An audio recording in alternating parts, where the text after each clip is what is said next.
Cerita Silat Online Channel mempersembahkan serial Pendekar Raja Wali Sakti, episode Perawan Rimba Tengkorak, bagian 8. Saat itu Rangga bersama Raja Wali Raksasa sudah berada di atas sarang partai Tengkorak.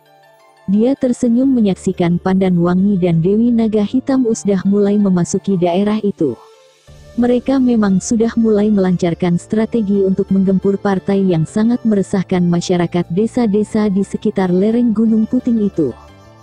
Sejenak Rangga teringat saat ia berbicara berdua dengan Dewi Naga Hitam. Saat itu Rangga menggunakan kesempatan untuk mengetahui maksud sebenarnya, mengapa Dewi Naga Hitam begitu bernafsu sekali menghancurkan partai Tengkorak. Mulanya Dewi Naga Hitam memang tidak mau berterus terang. Tapi setelah didesak terus-menerus akhirnya dia mau juga berterus terang asalkan Rangga tidak membicarakannya pada siapapun. Aku sadar kalau tindakan ini mengandung resiko yang sangat besar terhadap diriku, kata Dewi Naga Hitam saat itu. Tapi kenapa kau lakukan juga? Tanya Rangga. Kurasa kau sudah tahu apa arti cinta sebenarnya, tidak ada satu makhluk pun di dunia ini yang tak mengenal cinta. Bedanya hanya kadar cinta yang diukur menurut golongannya masing-masing. Termasuk juga aku, bangsa siluman ular, Dewi Naga Hitam alasan. Rangga diam merenung beberapa saat. Dia mulai bisa menebak arah pembekaraan yang dikemukakan oleh Dewi Naga Hitam. Ternyata dugaannya hampir mendekati kebenaran. Bahwa Dewi Naga Hitam menyimpan dendam. Dan dia harus menumpahkan dendamnya, meskipun hal itu akan membahayakannya. Cinta memang dapat mengalahkan segalanya. Bahkan nyawa pun seperti tidak ada harganya sama sekali. Seperti juga yang kau alami, Rangga. Kau meninggalkan tahta kerajaan hanya untuk mendapatkan cinta, lanjut Dewi Naga Hitam. Ya, sebagian, Rangga mengakui. Begitu juga aku. Aku rela mengambil resiko tinggi, bahkan aku pun rela kalau memang harus lenyap selamanya demi cinta suciku. Kau mencintai seseorang, pancing Rangga. Bukan orang, tapi sesama makhluk siluman, Dewi Naga Hitam meralat. Oh, maaf, buru-buru Rangga menyadari. Kau pasti kenal dengan Ula Ireng, kan? Tentu saja, aku tidak mungkin melupakannya. Dia banyak membantuku sewaktu aku berada di Istana Ular, jawab Rangga. Nah, aku dan Ula Ireng adalah pasangan suami istri yang saling mencintai. Tapi ternyata kemudian nasib telah menentukan lain. Di saat anak pertama kami lahir, Ula Ireng mendapat tugas rahasia dari Satria Naga Emas, raja kami. Aku sendiri tidak tahu tugas apa itu, dan bahkan sampai sekarang pun aku tidak juga mengetahuinya. Raja kami tidak pernah memberitahukan setiap tugas rahasia yang dilimpahkan pada abdinya. Dewi Naga Hitam mulai bercerita. Terus, desak Rangga tidak sabaran. Dia memang sudah tahu kalau Dewi Naga Hitam dan Ula Ireng adalah pasangan yang paling serasi. Takdir memang sudah digariskan pada setiap makhluk apapun juga. Ula Ireng tewas dalam menunaikan tugas. Oh, Rangga terkejut, dan aku tidak akan pernah menerima kematiannya. Kemudian aku segera meninggalkan istana kerajaan siluman ular.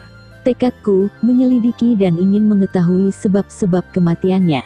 Hal itu memang tidak mudah, apalagi dengan wujudku sebagai ular, tapi toh akhirnya aku tahu juga, bahwa suamiku ternyata tewas dibunuh oleh Tengkorak Hijau, salah seorang pembantu utama Tengkorak Putih, ketua partai Tengkorak. Jadi kau ingin membalas dendam? Lia, selain suamiku juga ada sekitar 30 siluman ular lainnya yang ikut tewas.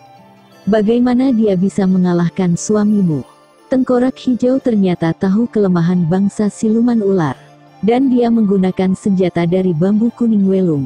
Kau tahu, Rangga, bangsa kami akan musnah jika tersentuh bambu kuning welung. Itu memang sudah takdir, dan kami semua tak bisa menolaknya. Ah, kalau begitu, kau tidak mungkin bisa masuk ke sarang mereka. Aku tahu, sarang mereka memang dikelilingi pohon bambu kuning welung. Tapi aku sudah meminta pada burung Raja Walimu untuk membakar semua pohon bambu itu. Rangga tidak kaget lagi mendengarnya. Dia tahu antara siluman ular dengan burung Raja Wali Raksasa memang sudah saling mengenal. Pendekar Raja Sakti itu juga memuji tindakan Dewi Naga Hitam yang cepat dan penuh perhitungan. Tapi sayangnya, tindakannya itu sangat bertentangan dengan aturan yang berlaku di kerajaan siluman ular. Satria Naga Emas tidak pernah mengizinkan rakyatnya untuk bermusuhan dengan manusia. Dan setiap pelanggaran yang dilakukan, bisa mengakibatkan kematian. Tapi bagaimanapun juga, Rangga tidak bisa saja menyalahkan tindakan Dewi Naga Hitam, berjanji dalam hati, bahwa dia akan membela wanita siluman ular itu di depan rajanya nanti. Hukuman yang akan dijatuhkan padaku pasti akan bertambah berat karena aku telah melibatkan rakyat ular untuk kepentingan pribadiku, kata Dewi Naga Hitam.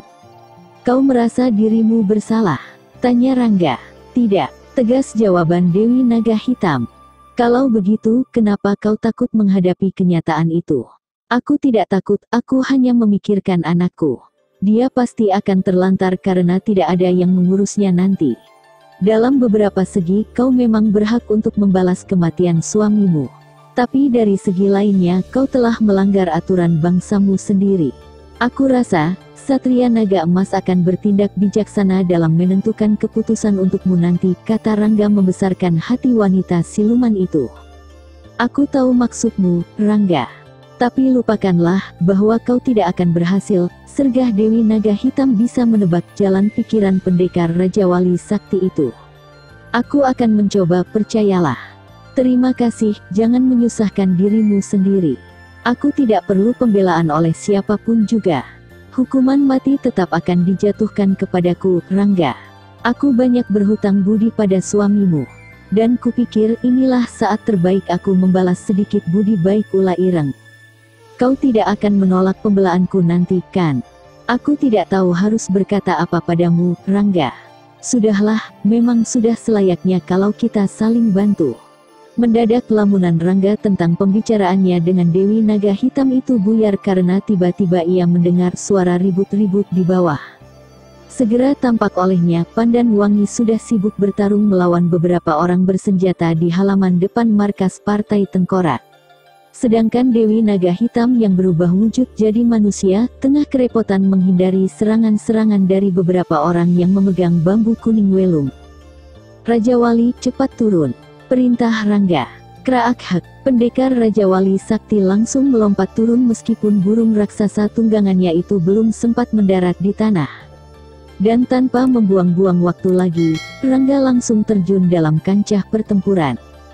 Sedangkan burung Raja Wali raksasa itu juga tidak mau kalah, dia langsung mengepak-ngepakkan sayapnya menghajar orang-orang dari Partai Tengkorak itu. Tampak beberapa kali dia mencengkeram dan membanting setiap orang yang berhasil ditangkapnya. Tentu saja Rangga yang sudah terjun ke dalam kancah pertempuran jadi bengong, karena dia tidak mendapat lawan satu pun juga. Semua lawan-lawannya sudah kocar-kacir di amuk burung raksasa yang kebal terhadap segala jenis senjata. Bahkan Pandan Wangi dan Dewi Naga Hitam pun jadi menganggur. Mereka menonton pertarungan yang aneh dan tidak seimbang itu. Raja Wali, cukup, teriak Rangga begitu melihat lawannya sudah tergeletak semua di tanah. Kraak hak, burung raksasa itu segera mengangguk-anggukkan kepalanya seakan ingin mengatakan, bahwa dia masih sanggup untuk membunuh 1000 orang lagi. Rangga segera mendekati dan menepuk-nepuk lehernya yang agak tertunduk. Kemudian dia berbisik pelan. Kragehaka, burung raksasa itu kembali mengepakkan sayapnya. Kemudian dia langsung terbang dan melambung tinggi ke udara. Sesaat kemudian Rangga mendekati Pandan Wangi dan Dewi Naga Hitam yang masih tertegun memandang burung raksasa yang sudah tinggi di angkasa. Sepertinya tempat ini sudah dikosongkan, kata Rangga sedikit bergumam. Ya, hanya mereka yang kami temukan, sahut Pandan Wangi. Kau tidak melihat si tengkorak hijau, Dewi Naga Hitam? Tanya Rangga ketika melihat sahabatnya itu tampak lesu.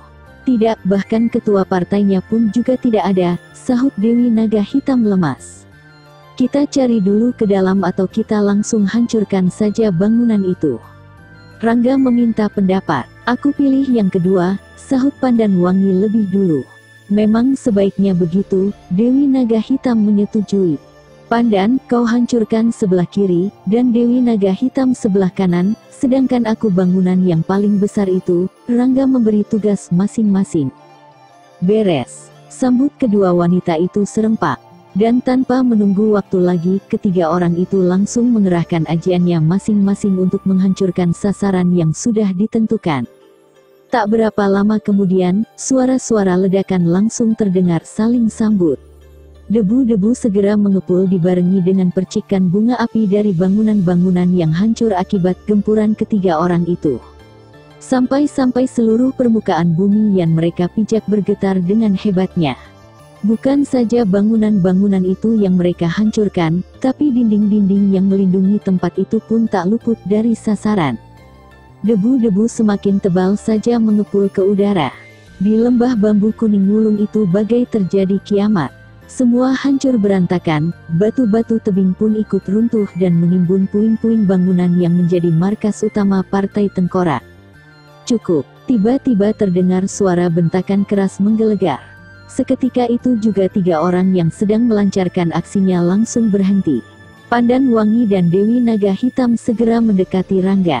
Tampak dari kepulan debu yang semakin memudar itu, dua sosok tubuh tengah berdiri di atas reruntuhan batu-batu yang mengubur puing-puing bangunan itu. Dan begitu kepulan debu itu semakin menipis, terlihat jelas kalau mereka adalah Tengkorak Putih dan Tengkorak Hijau. Pelan-pelan Rangga melangkahkan kakinya 3 tindak ke depan. Sedangkan Tengkorak Putih pun segera melompat turun dari tumpukan batu diikuti oleh Tengkorak Hijau. Mereka langsung berhadap-hadapan dalam jarak sekitar 2 batang tombak. Tatapan mata Rangga sangat tajam penuh kebencian pada Tengkorak Putih. Pendekar Raja Wali Sakti itu memang pernah bertemu sekali dengan si Tengkorak Putih, tapi waktu itu mereka belum sempat bertarung. Hal itu terjadi karena Rangga percaya saja pada kata-kata Tengkorak Putih, sehingga hampir saja menimbulkan salah pengertian antara dia dan Resi Balung Gading. Baca serial Pendekar Raja Wali Sakti, dalam kisah Rahasia Kalung Keramat. Apakah kalian datang hanya untuk menghancurkan hasil jerih payahku? Tanya Tengkorak Putih penuh nada dendam. Terpaksa kami lakukan, karena kau juga berniat buruk pada rakyat Karang Setra. Dan yang lebih memuakkan lagi, kau telah menyengsarakan penduduk desa sekitar lereng Gunung Puting. Yang terakhir kau harus bertanggung jawab atas perbuatanmu menghancurkan padepokan Gunung Puting. Kata Rangga berapi-api. Hahaha, hebat. Tuduhanmu benar-benar hebat Pendekar Raja Wali Sakti. Bagaimana kau bisa mengetahui semua itu? Tengkorak Putih tidak kaget lagi, dia sudah menduga kalau semua itu pada akhirnya akan diketahui juga. Kau tidak perlu tahu dari mana aku dapat mengetahuinya, Tengkorak Putih, sahut Rangga datar. Aku memang tidak perlu tahu, hiaa. Tengkorak Putih langsung saja menerjang ke arah Rangga dengan jurus-jurus tangan kosong. Sedang Rangga segera melayaninya dengan jurus 9 langkah ajaib. Pertarungan seru segera terjadi di bekas reruntuhan bangunan partai itu. Debu-debu bertaburan terkena sambaran-sambaran angin dari mereka. Sementara itu Pandan Wangi dan Dewi Naga Hitam hanya menonton saja sambil berjaga-jaga. Tapi mata Dewi Naga Hitam tidak lepas menatap Tengkorak Hijau. Darahnya langsung mendidih melihat laki-laki tua pembunuh suaminya itu. Pertarungan antara Rangga dengan Tengkorak Putih terus berlangsung cepat. Hingga belum begitu lama mereka telah mengeluarkan jurus-jurus maut andalannya masing-masing. Sudah beberapa kali Pendekar Raja Wali Sakti merubah jurus-jurusnya, baik dari 5 jurus rangkaian Raja Wali Sakti yang digabungkan, ataupun jurus-jurus yang dipelajarinya dari Satria Naga Emas. Pertarungan semakin berjalan cepat dan menegangkan. Kini yang terlihat hanyalah 2 bayangan tubuh yang berkelebatan saling serang. Sekitar tempat itu yang memang sudah berantakan, kini semakin porak-poranda akibat pertarungan maut itu. Namun sampai sejauh itu, belum ada tanda-tanda yang bakal terdesak. Kekuatan mereka masih tetap seimbang. Bahkan dalam pertarungan yang sudah meningkat menjadi adu senjata pun, mereka tetap tampak seimbang. Rangga sendiri tidak mengerti kenapa pedang pusaka Raja Wali tidak mampu menandingi tongkat lawannya yang berlapiskan batu pualam hijau. Pedang pusaka Raja Wali Sakti seperti lumpuh, tapi Rangga masih bisa mengatasinya dengan mengerahkan jurus pedang pemecah sukma. Pedang itu memancarkan hawa panas. Aku harus segera mengeluarkan aji petir membelah angkasa. Dengus Tengkorak Putih. Dan begitu Tengkorak Putih mengeluarkan ajian terakhirnya, Rangga langsung memasukkan pedang Raja Wali Sakti kembali ke warangkanya dan seketika itu juga ia segera mengerahkan Aji Cakra Buana Sukma. Aji Cakra Buana Sukma, teriak Rangga lantang. Satu ledakan keras terdengar menggelegar begitu cahaya biru yang memancar dari kedua telapak tangan Rangga berbenturan dengan kilatan petir yang memancar cepat dari ujung tongkat si Tengkorak Putih. Huk hiaa. Seketika itu juga Rangga langsung melompat cepat dengan kedua telapak tangan yang masih terbuka mendorong ke depan. Dan kemudian tampaklah cahaya biru yang memancar dari kedua tangannya itu mengalahkan kilatan petir yang menyambar-nyambar. Tengkorak Putih langsung menjerit melengking tinggi. "Yeah!" teriak Rangga nyaring sambil menghunus kembali pedang yang baru dikeluarkannya. Dan secepat kilat pendekar Raja Wali Sakti langsung menancapkan pedangnya ke dada Tengkorak Putih. Dan tanpa sempat mengeluarkan suara lagi tubuh Tengkorak Putih ambruk ke tanah dengan dada yang berlumuran darah. Trek, Rangga segera memasukkan kembali pedang pusakanya ke dalam warangkanya di punggung. Sejenak dia masih berdiri tegak memandangi tubuh Tengkorak Putih yang sudah tidak bernyawa itu. Beberapa saat kemudian dia segera menoleh begitu mendengar suara teriakan-teriakan keras. Tampak agak jauh dari tempatnya, Dewi Naga Hitam sedang menggempur Tengkorak Hijau dengan sengitnya. "Kapan pertarungan itu mulai berlangsung?"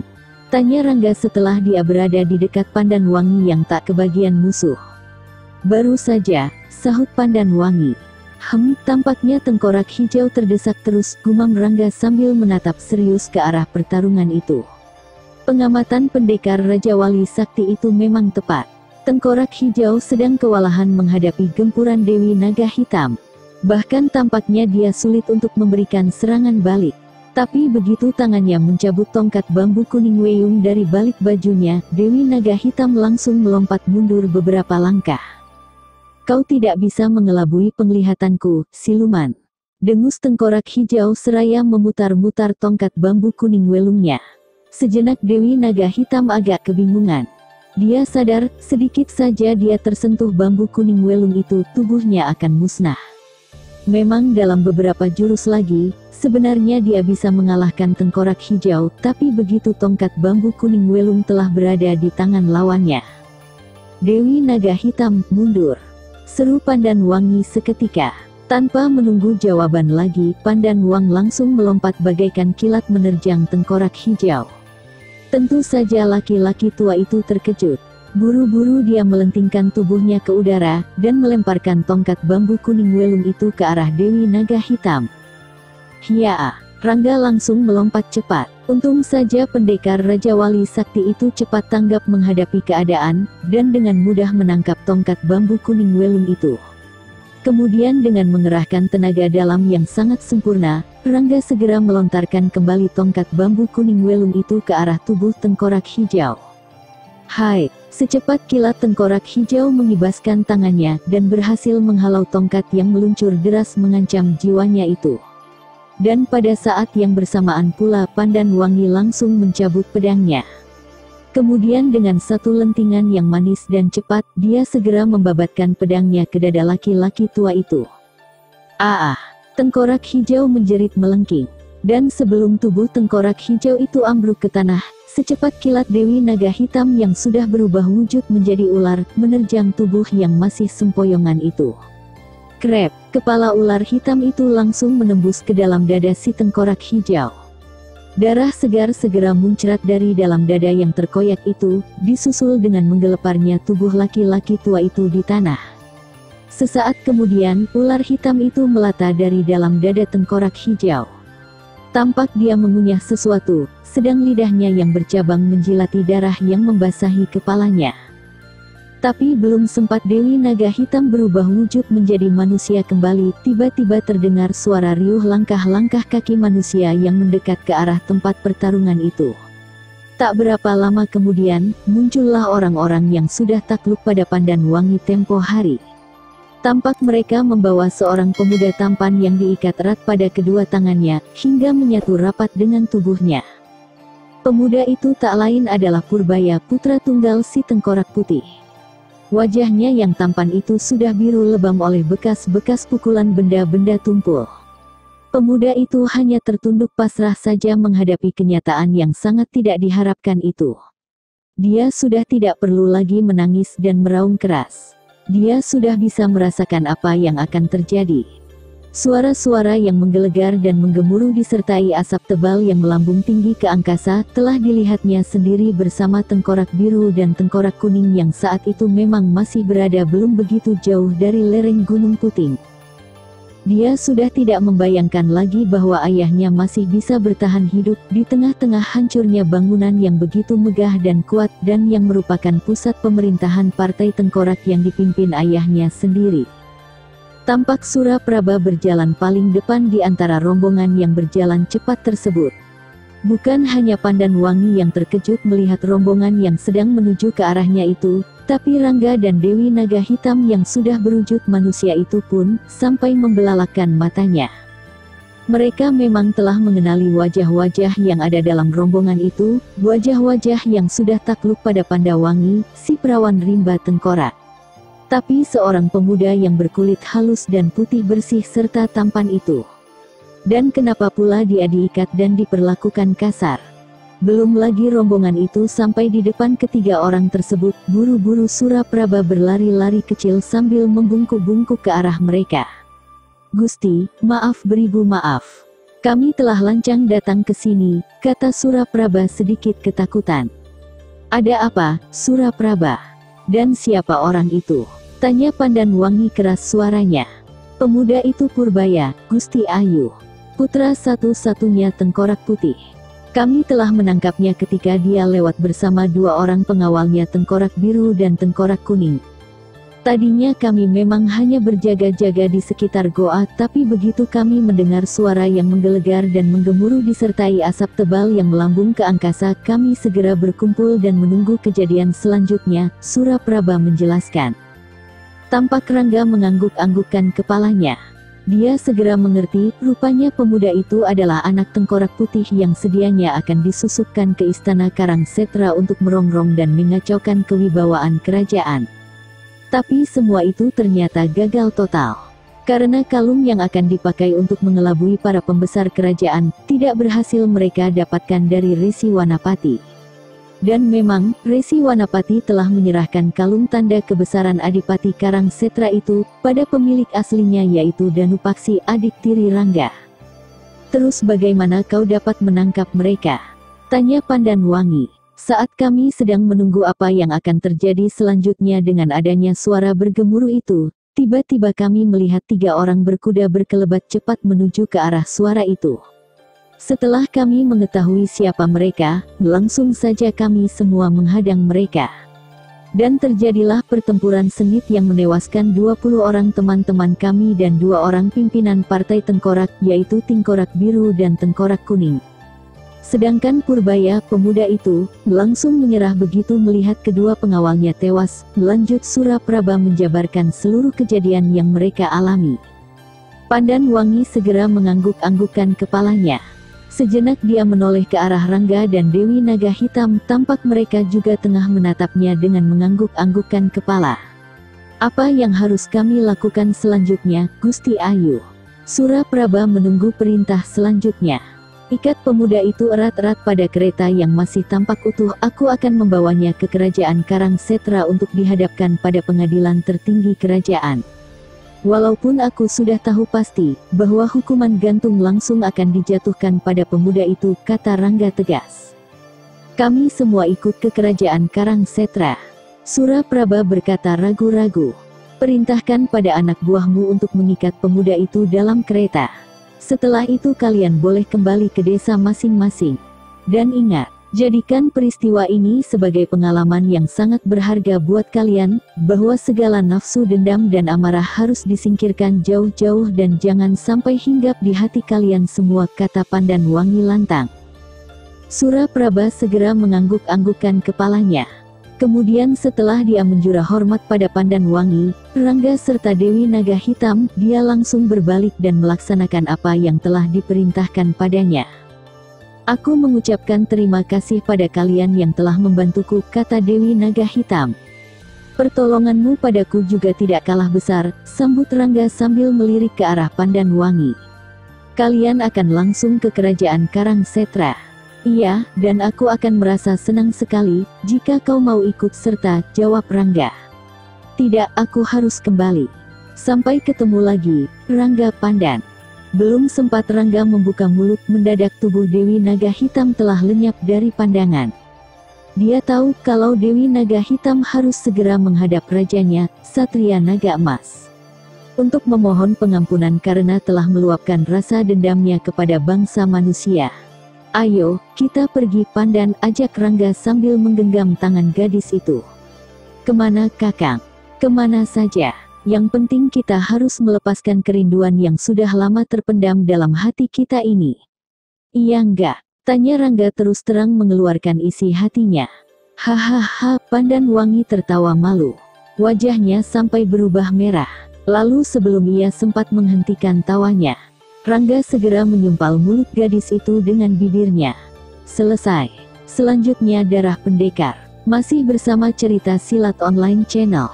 Jangan lupa like and subscribe. Terima kasih.